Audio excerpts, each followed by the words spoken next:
Welcome back to Fantasy TV, where we get the inside scoop on your real passion, dig deep into your aspirations, and make that fantasy dream become reality. I know y'all looking to the left and right of me. Y'all like, damn, we got no podcast guest today. Yes, so this Sunday, this actually going to be an episode catered towards bartending, entrepreneurship, and what Drink Your Fantasy is.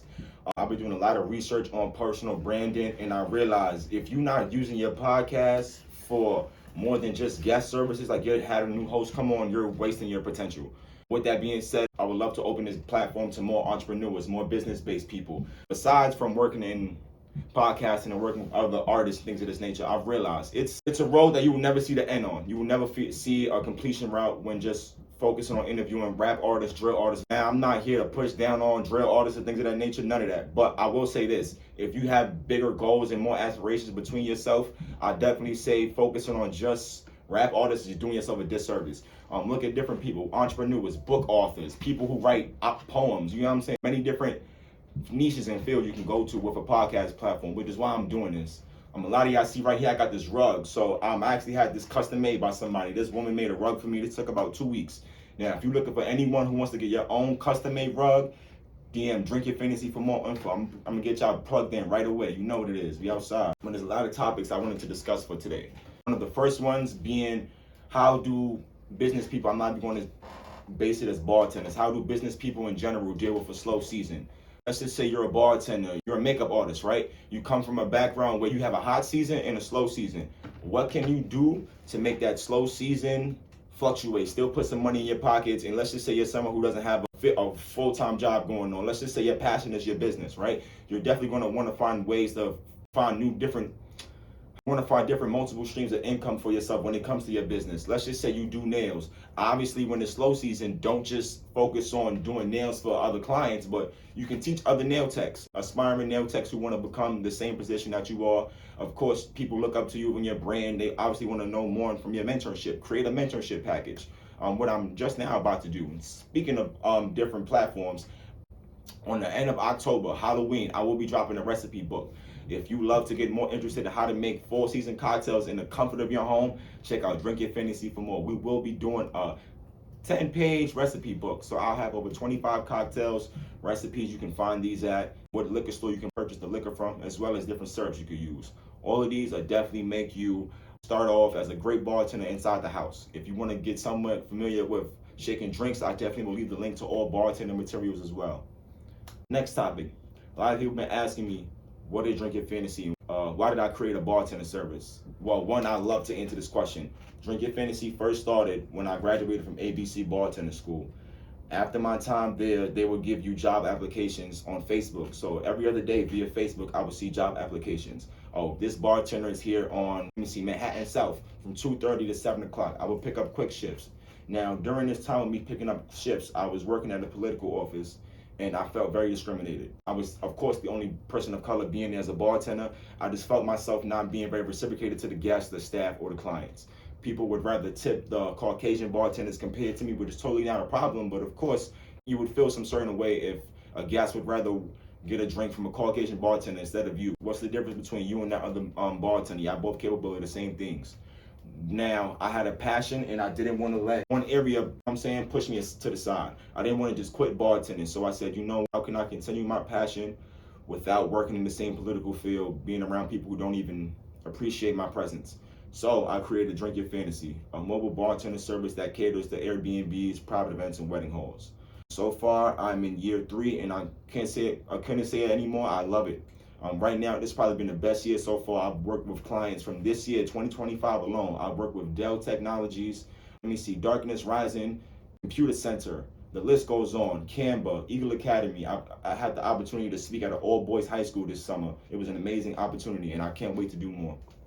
So that's how Drink Your Fantasy started, and I can't wait to see where the world takes us next. For the next couple of years, I definitely see more. I want to see more sponsorships with different liquor brands, specifically Black-owned spirits. Speaking of Black-owned spirits, I wanted to bring up Black Mama Vodkas. Shout out to Vanessa Braxton. She is a motherly figure of mine, and I also purchased a lot of my liquor from her. So she owns a distillery, and she actually just opened up a second location where I'll be partaking in mixology classes and sipping paints. But I want to get back into the topic. So I want to work on sponsorships and working with more event spaces. 2025 has definitely taught me that you need to, it's not about what you know, it's who you know.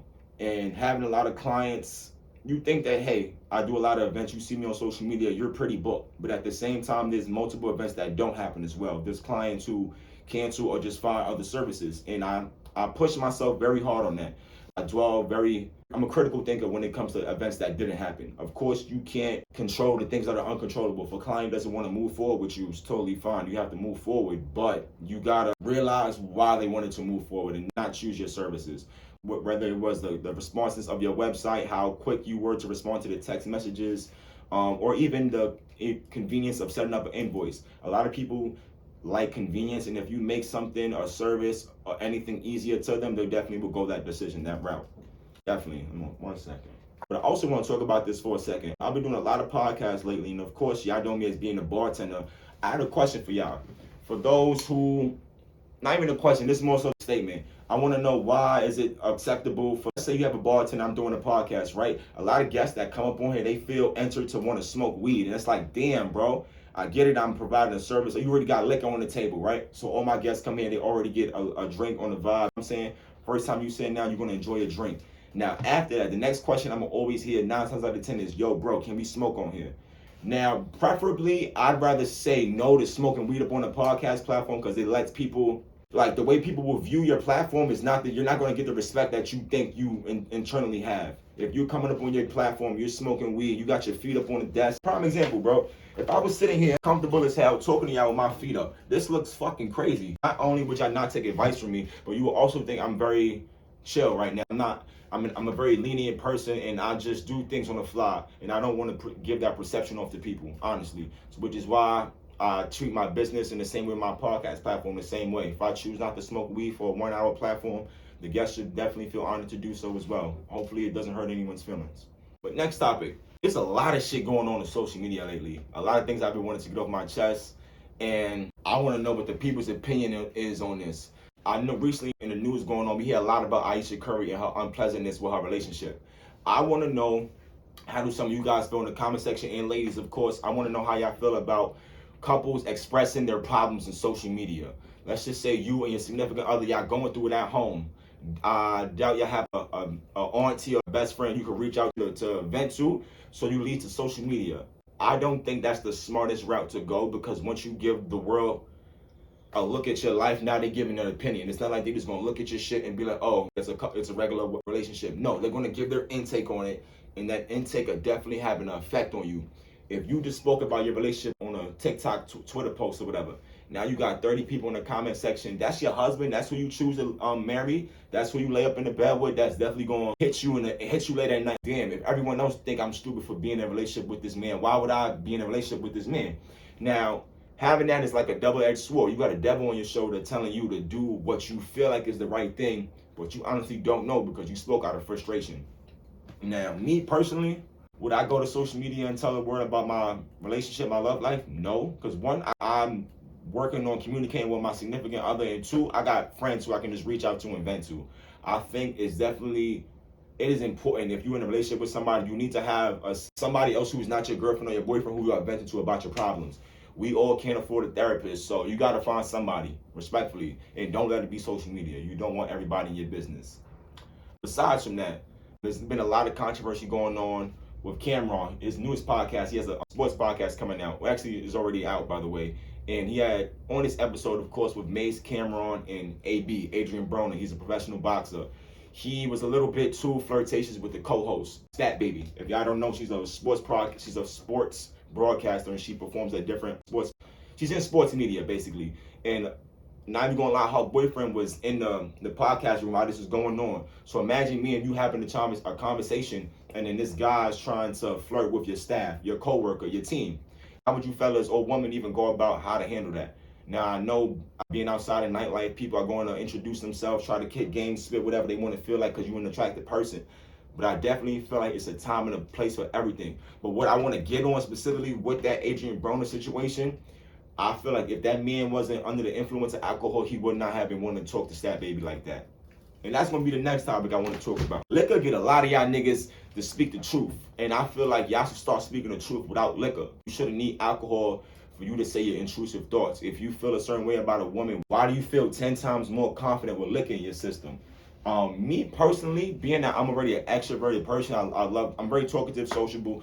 I don't necessarily need weed or liquor for me to socialize and just communicate with people. But I understand some people out there are more to themselves and just need a push. Sometimes that push may be alcohol. And just know there's a limit with that. You can't go too far. You drink, imagine you 3 cups down in, you forgot to have the conversation with the person you talking to, with the person you trying to talk to, and now you done forgot everything you wanted to say because you're fucking drunk.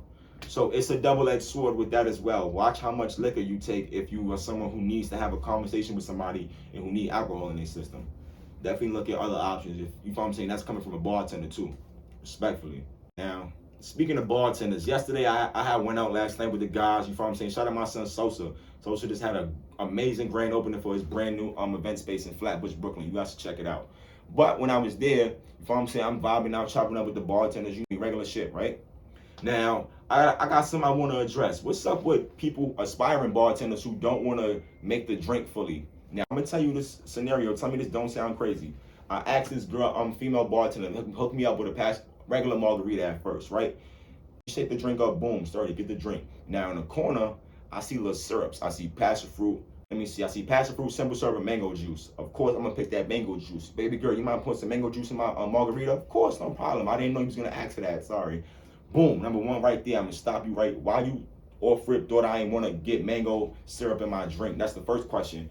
I feel like some bartenders, when they come here, when they come to event spaces or clubs or this nightlife, they just wanna make the money and they don't wanna work for their, you know what I'm saying? Like work for their labor basically. And sometimes it definitely can show. If a girl don't wanna make not even a tip top drink. I'm not saying for you to make me a fucking espresso martini in the club. Girl, you could make me a passion fruit margarita, put a little lime in it. I'm saying make it cute. Make it the same way how you would do for a content creator. Do the same thing for a man that comes up in a bar and want a sweet drink. That's what I'm saying. Just add some, what's the word? Just be creative with your drink process. Not every time somebody wants a plain basic margarita, and that's understandable.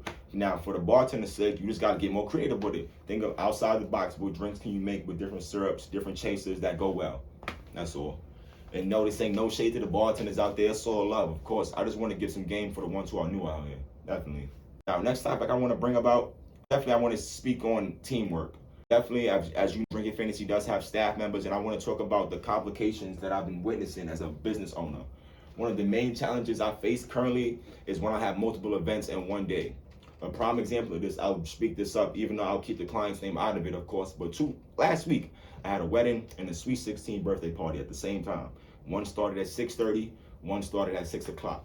Now, I thought I ordered enough cups and ice, but obviously that wasn't the case. And it trickled down into the event and it made the experience somewhat not enjoyable.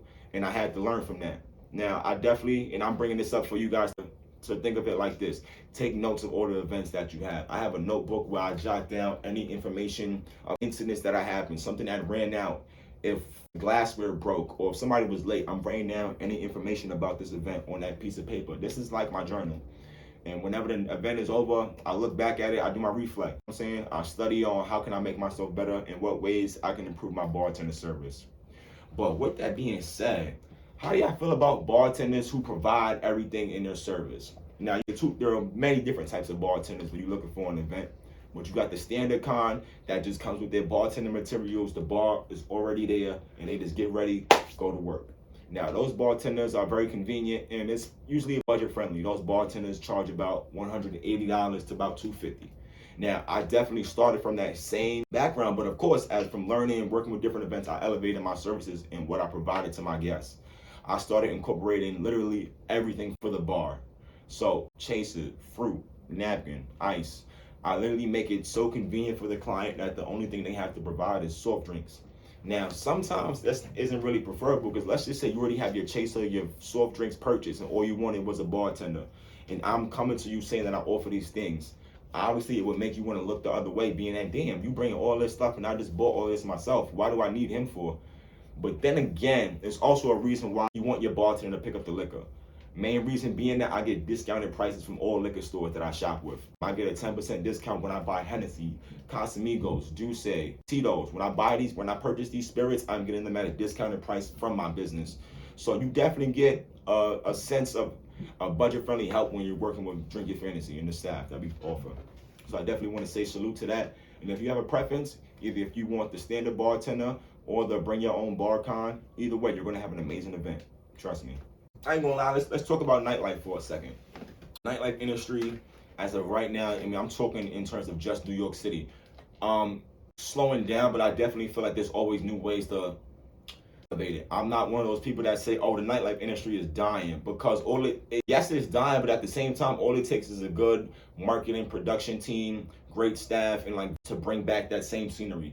Something that's dead can, this aspect of what's dead can be given back to life and shown in different aspects. I just feel like the overpricedness of drinks or table service or even bottle service, bro. Yesterday, when I was at this club, this is the cheapest bottle service I've ever seen.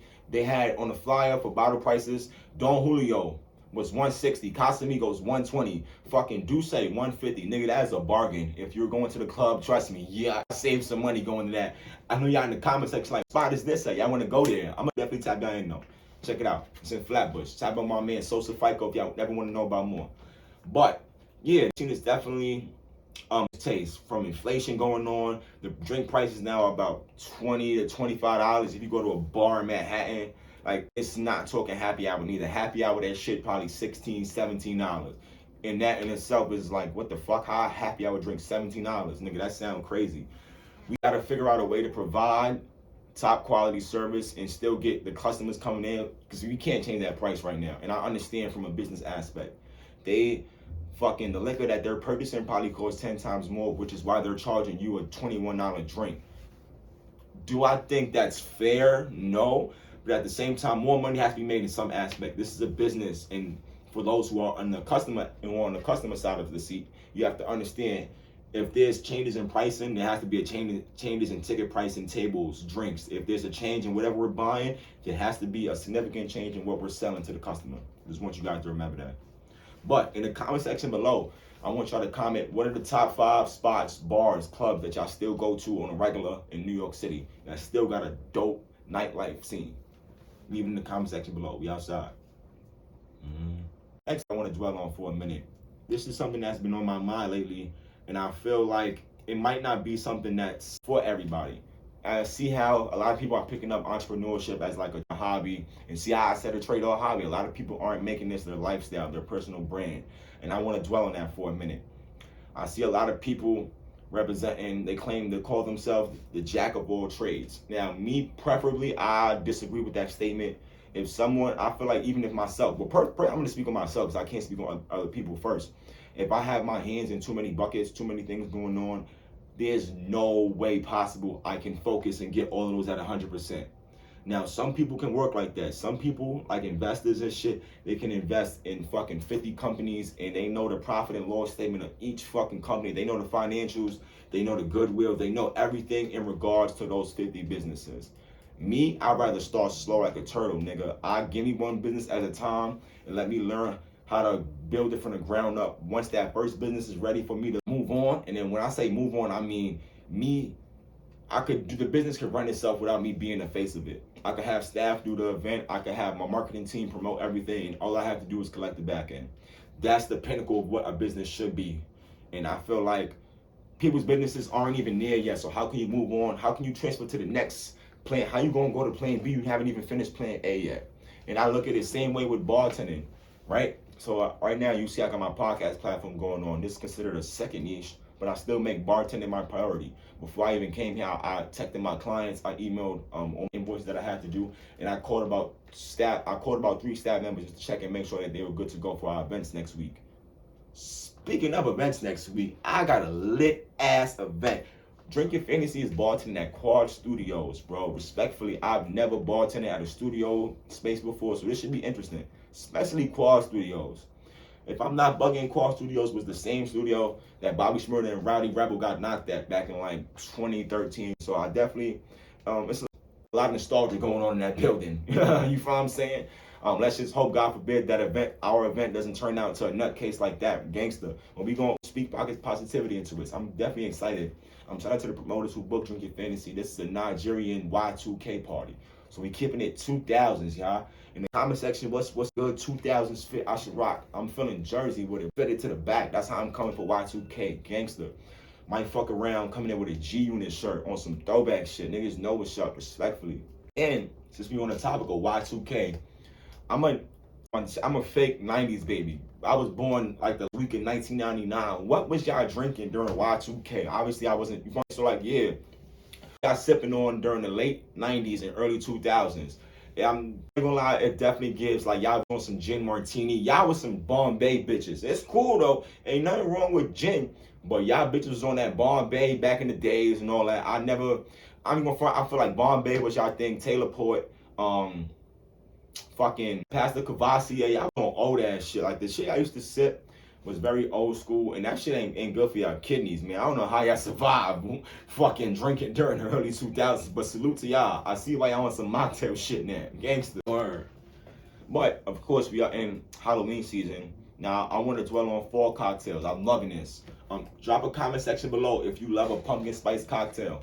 If you a pumpkin spice girl or a matcha lady, comment below. I want to know what y'all feeling, what y'all taste like when it comes to these drinks, when y'all getting outside. Word, respectfully. 2:30. We are back at it. You know what's going on, man. Big 40 P in the spot. We are outside drinking fantasy. I'm going to show y'all a life in a day of fantasy TV, the podcast platform that I have. And in the comment section below, if y'all got a question for me, talk to me. Swipe up in the comment section. If y'all got any question for drinking fantasy while we here, be on a 30-minute live stream. You know what's up. I'm going from. You got to talk. Because yesterday I went to the bar. And I got a lot of tea, a lot of shade for y'all fake bartenders out there. I'm not liking what's going on. Last night I had a bartender trying to make me a drink, and she was trying to hide the syrup. You know, like me, I gotta have some type of mango, passion fruit, blueberry, something in my drink. I don't want no basic ass margarita. Tell me why this girl got the nerve to tell me, damn, I'm gonna make you a regular drink. I asked her for the mango joint. She's like, damn, no, you want a mango, boo? She tried to hide it. I never heard of a bartender trying to hide syrup from the guests. What type of shit y'all on, girl? I can't have mango, baby. You wildin'. Respectfully. And I got a lot of shade for y'all. If y'all over here trying to be fake bartenders, this not the room for y'all, respectfully, because you're going to get spoken about on this podcast. Any bartender I know that come on some, I'm saying, make a fake drink on some playmaker drink shit. Nah, this is the heavy hitters over here. You making a real drink. We making mojitos, passion fruit margaritas. We making real flavor over here. We creating an experience. It's not drinking fantasy for no reason. Come on now, respectfully. You know what is the word. Now, a lot of topics I want to talk about today, bro. Talk to me in the comment section. That AB shit. Y'all seen Cameron on AB's podcast? How y'all feel about that? I definitely want to. I don't know what y'all feeling on that. When you have somebody who's trying to harass or holler at your homegirl, but he don't know his limits, what do y'all do? How do y'all make this person relax? How do you make this person stop messing with your homegirl? How do you make this person know that they're making the room uncomfortable? I ain't even going front. It's challenging, especially as somebody who has a lot of brothers, a lot of friends, female friends and friends. It's hard to, I'm not saying it's hard to put your foot down, but it's hard to let this friend know that, hey, you're overly harassing this girl. I need you to stop. And if I have to tell you again, I'm going to kick you out of this office. I'm not even going to hold you. Especially me and my team. I have a staff full of all women, so I can't play that. Like, I'll be damned if I have one of my staff members be harassed because one of my men trying to spit game in her ear and she not feeling it. Bro, once the first time I addressed this to you, you clip, bro. Gangster. If it happens again, we done. I don't think this should be a consistent conversation between you and your mans. If he told you to stop the first time, stop. That's it. That's all. Respectfully. Gangster. Now, we're going to keep things in the spirit of Halloween, of course. In the comment section below, talk to me. What's your favorite fall or Halloween cocktail? I ain't going to lie. We got some shit. We're going to spice it up, respectfully. I want to know y'all best Halloween cocktail in the comment section below. Let me know. But definitely, we're going to get right back in the topic for a second. I want a couple questions for y'all. What are some of the favorite things that you love about the holiday season? Of course, Thanksgiving we got coming up. Christmas right around the corner. Talk to me in the comment section below. What's your favorite and memorable thing about the holiday season? Me, personally, I definitely say spending time with loved ones. It's not every month that I get to spend time with my aunt, my grandmother, of course. So spending that quality time, I definitely wouldn't trade that in for a world. I don't care if I have an event with fucking Barack Obama, nigga. I would fly. Nah, I would. I'm chatting, nigga. I would fly on that event, give that to my staff, and go spend time with my family. Cause what means more? Like dead ass. These events gonna keep coming. We gonna keep getting booked. We gonna keep getting this money. More events are going to come. But your family, That's a time limit. They ain't gonna be here forever. This money is eternal. It's always gonna be here. Remember that, y'all. What's going on? Gotta bring the hookah in the spot. Gotta keep it vibey. Come on now. Clock it. Angster. We're gonna jump right back in the topic for a second. This is my question to all entrepreneurs out there. If you're an entrepreneur, this is my question for you. How do you handle with the dry season coming up? All entrepreneurs, of course, they know when their slow season is. Some might be in the winter, some might be in the middle of the summer. You never know. But what you do know is how you prepare yourself for that. You're not about to make yourself sit around in the house, not get booked. Let's say you do hair.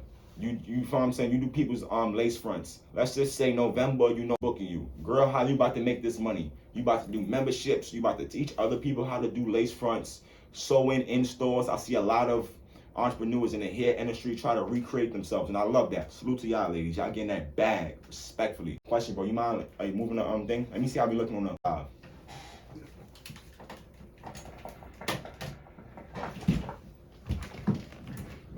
Yes, sir. We outside with the big Bronx in the building. You know what's going on. A couple people in there or not? Yeah. I mean, lit. Come on. Now you know what it is. I thought nobody was outside. Thank you. I fucking love y'all. Shout out to like the people that's watching my live. I know y'all like my close friends and shit, but hey, I fucking love y'all. Real shit. We about to wrap this up in a few though. You know, Fantasy in the building. If you want to get on the next podcast, comment below right now. If you want to get on the next podcast, I'm open, bro. Come on. Nobody else in this next seat. I'm willing to talk to all entrepreneurs. It doesn't matter if you do hair, nails. I don't care if you fucking create rugs, bro. This podcast is open to all entrepreneurs. If you have a business, I would love for you to come talk about it. Come join us. You good, bro? No, I mean, you can end the live. That's what I'm. Oh, end it? Yeah. I'm gonna jump right back into the topics, bro. Next topic I want to talk about is content creation. As y'all know, with me personally, I walk around with a fucking tripod all day, bro. I literally will I will make content out of me going food shopping. And literally, I love it. It's a passion of mine. But I want to talk about this for a second. I feel compelled to always want to buy like the product when it comes to technology because I feel like it will aid me in my business. Prime example. This phone right here, I want y'all to pay close attention to this iPhone. This is my content phone. Over there is my regular phone I conduct business on. But this right here, this shit beat up. I done broke this phone about 5-6 times already. The back already fucked up, man. Listen, how can I explain it? I want to keep using this phone because of how long I've had it. And if it don't work, if it ain't broken, don't fix it. You got at the same time, if you know there's this iPhone 16 that just dropped with a cinematic camera, got 4K display, all of these different options. I want you to figure out how can you still use your phone and make it convenient. Don't nobody feel like being in thousands of dollars in debt off of a fucking iPhone. Girl, that same content video that you want to do on the iPhone 16, you could do on your iPhone 10, girl. It just ain't gonna look the same. But this is what I will speak on. The video content does help. Let's just say you are recording a video with a cracked screen. Who gives a fuck? Post your content. And that's another thing I want to speak on. I got a lot of friends who want to be social media active, but y'all not. I don't see the consistency as much on my end. Y'all post one drink, y'all post one video here and there, a little behind the scenes, or get ready with me.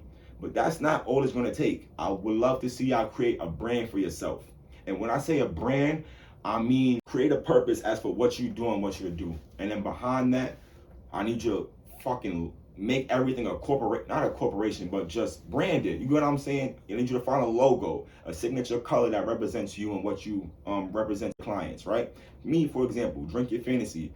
That was not my first business name. My first business name was Fireball 40. And that shit sound ghetto as fuck. Where 40 came from, my nickname is 40. I got that shit from high school. Fucking Fireball. I ain't even liked Fireball. I just put it with 40 because of the F thing. And I forgot, that's like when you match letters begin with the same letter, you match them together. I forgot what that's called, but yeah, I was like a play, Fireball 40.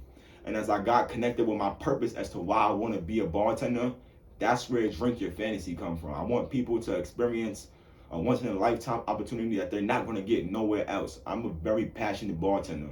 And I can make certain experiences, make them feel like you've never, once in a lifetime, bro. I want a fucking drink with how can I explain this? I want you to remember your drink menu from your wedding. I want you to remember your daughter's quinceañera, the drink menu that she had from that, all of those things that go a long time to being a bartender. I want them to remember their experience. And then when they go home, I want them to say, damn, this man really served me and my colleagues in the most professional mannerisms ever, and he's really made sure that we were taken care of for the night.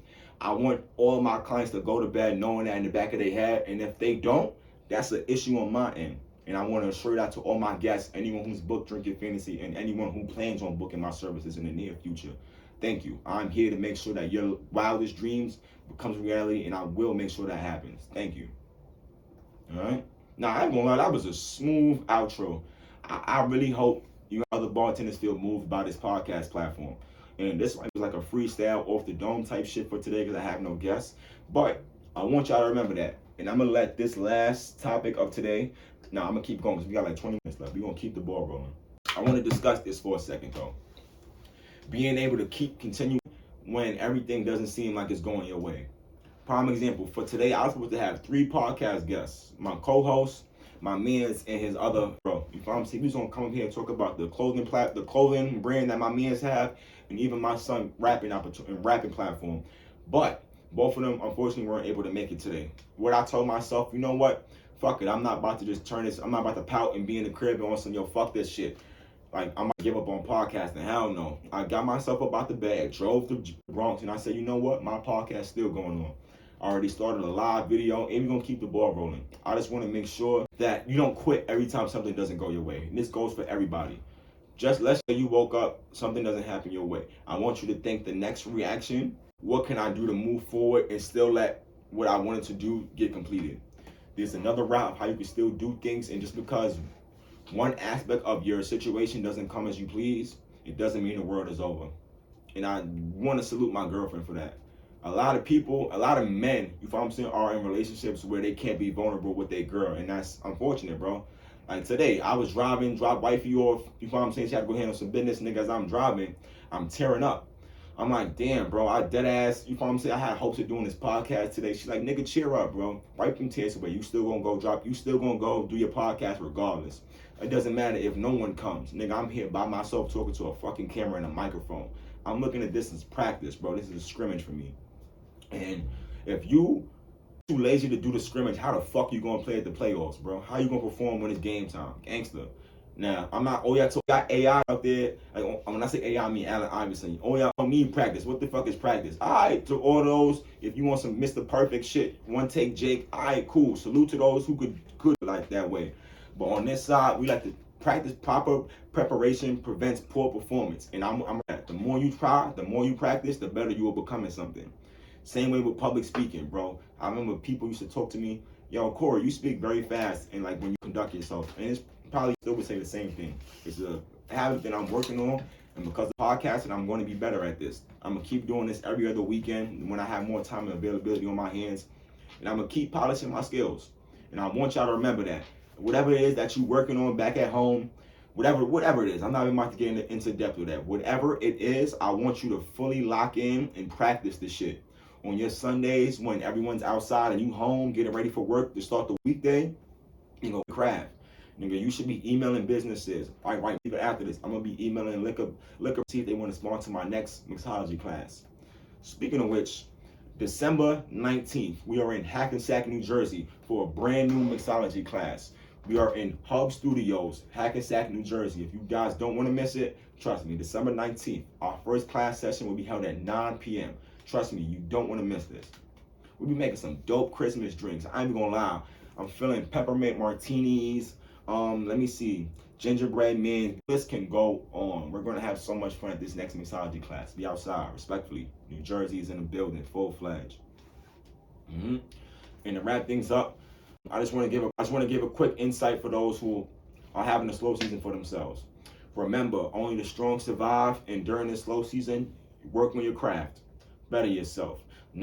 This is the time when it's slow season, work on your knowledge. Get to know more about your craft. Like, prime example, now I'm learning about wine and spirits, like specifically Chardonnay, Sauvignon Blancos. I'm gonna learn about wine so that next year I can offer take wine tastings to my. Personally, I don't want to offer wine tasting if you don't know shit about wine. So this is the time you practicing and studying, you're getting to know more about your craft. So this is what I want to see in the next couple weeks. Friends, business owners, I want to see some new content that I have planned to drop. Be outside. The challenge is here. The fantasy continues.